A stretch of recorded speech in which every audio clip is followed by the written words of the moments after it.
어떻게 됩니까? 10위부터 나옵니까? 네. 10위 한번 보여주시죠.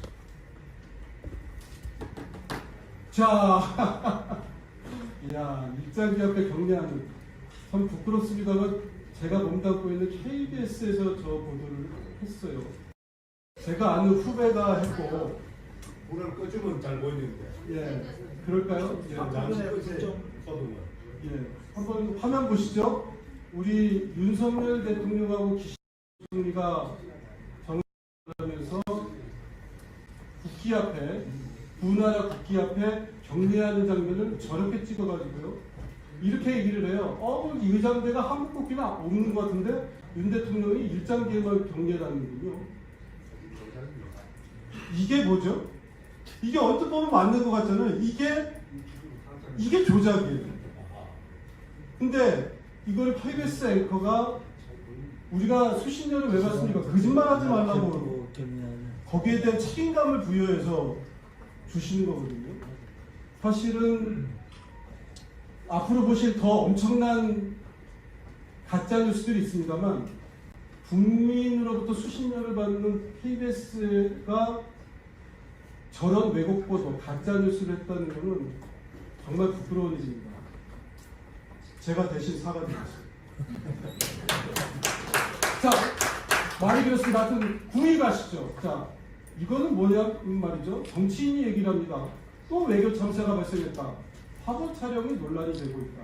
라는 아마 짧은 단신 기사에서 시작한 것 같은데 저 사진하고 포르노가 무슨 관계가 있는지 모르겠는데 저게 바로 이제 제목 저널리즘인데 네이밍, 이름을 딱 붙이죠. 쟤는 나쁜 애야. 꽝! 하고 박습니다. 저게 왜 저 제목을 붙인 자가 누군지는 찾아내지 못했습니다. 아마 저 제2 의원인지는 잘 모르겠습니다만 바로 저런 식으로 사실관계를 왜곡하는데 제목 한 줄 슬쩍 집어넣어서 그런데 정부의 공식적인 관계자가 코멘트할 수 없는, 왜냐하면 정부의 공식 관계자가 한 공식적인 행동이 아닌 것을 가지고 항변하지 못하리라는 예측을 하고 좁히는 거죠. 저게 바로 좌파들의 가짜뉴스의 전형적인 형태입니다. 빈곤 포르노가 9위였습니다. 8위 보겠습니다. 자, 이것도 역시 대통령 부인을 타겟으로 한 건데 김정숙 옷감 논란. 초기부터 김정숙 여사 개인카드를 구매하는 것을 원칙했다. 국가 예산을 쓴 적이 없다. 근데 이런 뉴스들이 주로 김어준이라는 사람 입을 통해서 많이 나오는데 저는 저분이 기자인가요? 아니 저희는 하여튼 기자 생활에서 한 번도 못 본 분인데 어느 날부터 이분이 기자인 것처럼 그 다음에 언론인인 것처럼 이렇게 나와서 진짜와 가짜를 뒤섞어서 사이비 뉴스를 만들어냅니다. 비슷한데 다른 게 사이비 아닙니까? 끝이 다른 게 이단인데 사이비 이단, 진짜와 가짜를 적절히 버무리면서 슬쩍 한마디 침을 튀겨서 살짝 맛을 바꿔버립니다. 오늘의 하루였고요. 7위 보겠습니다. 해수부 공무원 피살 사건은 정부가 가짜뉴스를 만들어내는 주체가 됐다는 점에서 저희는 심각성이 있다고 저희 심의위원들이 뜻을 같이 했습니다. 정부의 발표는 그 어떤 상황에서도 실수를 제외하고 잘못된 것이 있으면 안 되고 정부에 대한 근본적 신뢰의 문제인데 해수부 공무원이 월북했다는 거 아닙니까? 그러니까 김어준 씨가 또 나왔네요. 참. 월북이 아니란 증거가 있나? 아니 월북이 아니라는 세상에 무엇이 있다는 증거는 있어도 무엇이 없다는 증거는 찾기가 정말 어렵거든요. 돌아가신 분한테 월북이 아니라는 증거가 있냐고 하는 저것도 역시 김어준 발로 기자가 아닌 사람들이 기자인 척하면서 만들어낸 뉴스인데요. 국가가 공식적으로 발표하는 것이 왜곡되었다는 점에서 매우 심각한 가짜 뉴스라고 심사위원들의 뜻을 모았습니다. 6위 보겠습니다. 자, 이제 그 사드 괴담인데 사드 전자파 때문에 암에 걸리는 사람이 있다라고 하는 뉴스가 이 진짜로 저희 9시 뉴스통에서 나갔나?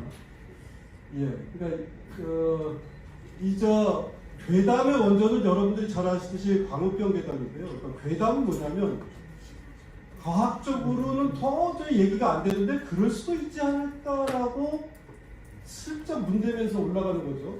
사드 괴담이 6위를 차지했습니다. 5위 보겠습니다. 네. 북한 주민 강제 구성 사건. 이건 이제 좀 전에 해수부 공무원 그 월북 문제처럼 정부 부처에서 최초의 자료가 나와서 그 자체가 왜곡이 된 그 두 가지, 그래서 정부의 책임이 중대한 부분이어서 저희가 많은 분들도 5위로 올려주셨지만 저희들도 문제의 심각성이 있다 이렇게 보고 있습니다. 이번엔 4위로 가겠습니다.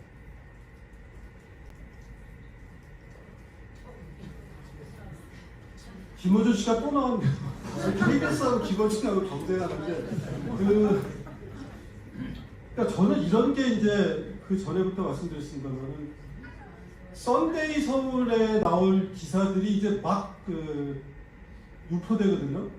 근데 썬데이 서울을 제가 뭐 폄하하는 건 아니고 이 건물도 서울신문 건물이었고 썬데이 서울이 혹시 여기서 제작된지 모르겠는데 썬데이 서울이라고 하는 게 아니면 말고 연예인들 집 얘기 뭐 이렇게 주로 다루는 그런 뉴스인데 아니면 말고인데 저 제목 아까 저 말씀드렸지만 제목 저널리즘이요.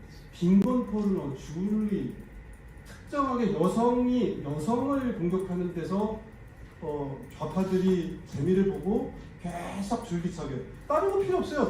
내용은 그냥 맞는 기사 써도 돼요. 그냥 줄리 제목장에서 한 방으로 팡 하고 반격을 못할 걸 알고 그럼 반격해봐. 그러면 우리 더 키워지지 더 좋지 뭐. 그러니까 덤벼 이러면서 일부러 던지는 거거든요.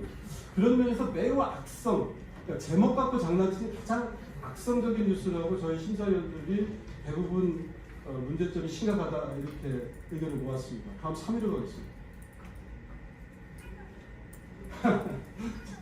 이거 저기 우리 오정아 선배는 저 MBC에서도 몇 번 오셨는데 이거 뭐 하실 말씀 많으실 테고요. 이 이후에도 아마 좀 언급이 될 거라고 봅니다. 제가 기자 생활은 이제 올해 30년째인데요. 기자들이 제일 두려워하거나 하는 것이 오보와 낙종입니다. 물 먹는 거하고 잘못된 기사. 이거는 뭐 기자로서는 너무나 자존심 상하는 일이고 창피한 일이거든요. 그런데 어떤 녹취록을 들었는데 왜냐면 녹취록이라는 게 뭐냐 이렇게 마이크를 딱 제대로 안 갖다 대서 그냥 이렇게 좀 웅얼웅얼 들리는 경우가 많이 있어요. 그러면 이제 그걸 듣고 또 듣고 사실 저희도 그러는데 끝까지 확인되지 않으면 안 씁니다. 왜? 내가 모르는 걸 내가 듣고 싶은 대로 듣고 생각하고 싶은 대로 생각하고 말하고 싶은 대로 말하는 거는 기자가 할 일은 아니거든요. 그런데 듣고 싶은 대로 들은 거죠. 그렇죠? 누구도 정확히 뭐라고 말했는지 식별이 안 된다는 걸 가지고 듣고 싶은 대로 듣고 말하고 싶은 대로 말하고 저 회사에 아마 당시 사장이었는지 전 사장이 제 동기인데 박땡땡이라고 이분이 그 어디에 모인 인파를 보고 딱 보니 100만이네라고 하잖아요. 그건 기자가 절대로 해서는 안 되는 말이고요. 딱 보니 100만이네. 바로 MBC 뉴스 바이든 3위를 당당히 차지했습니다. 다음 2위로 가겠습니다. 이 소리를 왜 자꾸 나오죠? 저희가 제가 며칠 전에 그저께 심사위원들이 얘기하면서 야 이거 우리가 김어준을 띄워주려고 이렇게 하는 거구나 이런 얘기도 듣고 이름도 시상식이다 보니까 저분한테 상패라도 전달해. 저분이 요새 어디서 하시는지 모르겠는데 후쿠시마 오염수는 광우병의 추억을 되살리는 대표적인 괴담이죠. 괴담. 사드 괴담과 함께 쌍괴담이고 광우병의 추억을 소환하고 싶어서 저렇게 얘기를 한 겁니다. 근데 이런 게 뭐가 문제냐면 후쿠시마 오염수가 나쁠 수도 있어요. 아니 당연히 나쁠 수도 있습니다. 그 조사해야죠. 확인해 봐야 됩니다. 오염의 정도가 정말 어느 정도인지. 우리는 그렇게 전하면 되는 거거든요. 근데 수돗물에서 오염수가 콸콸은 구멍 송송 뇌 탁탁인가 뇌 송송 구멍 탁인 같은 그런 거잖아요. 그건 하여튼 후쿠시마 오염수는 지금도 진행되고 있어서 이 자리에 계신 분들도 좀 정신 바짝 차리고 이 상황이 왜 가짜뉴스인지 저희가 한 번 더 얘기하는 시간이 있었으면 좋겠습니다. 다음 대망의 1위 누구십니까? 효과음이 없어. 효과음이. 저건 좀 된 뉴스인데요. 저희가 이렇게 보니까 우리 투표 참여자분들이 압도적으로 저걸 떠올리시고 올라왔습니다. 저희가 그 심의하는 그제도 보니까 그때까지도 계속 저 청담동 술자리에 대한 저희가 표가 올라가는데 카더라 아니면 말고 전형적인 뉴스고 저분이 저 김어준 씨하고 또 쌍벽을 이루는 저분 저 오른쪽에 계신 흑석보사신가요? 흑석보라고 하시는 분. 하여튼 이제 저분도 기자 출신이에요, 문제는. 기자들이 원래 저런 기자였는지 아니면 정치권에 가서 저렇게 된 건지 잘 모르겠습니다. 청담동 술자리가 1위를 차지했습니다. 이게 전부 거짓말이었던 걸로 당사자가 얘기를 해도 사과를 하지 않고 이게 뭐냐면요. 그러니까 가짜뉴스의 문제가 뭐냐면 사람을 찔러놓고서 그 사람이 거의 사망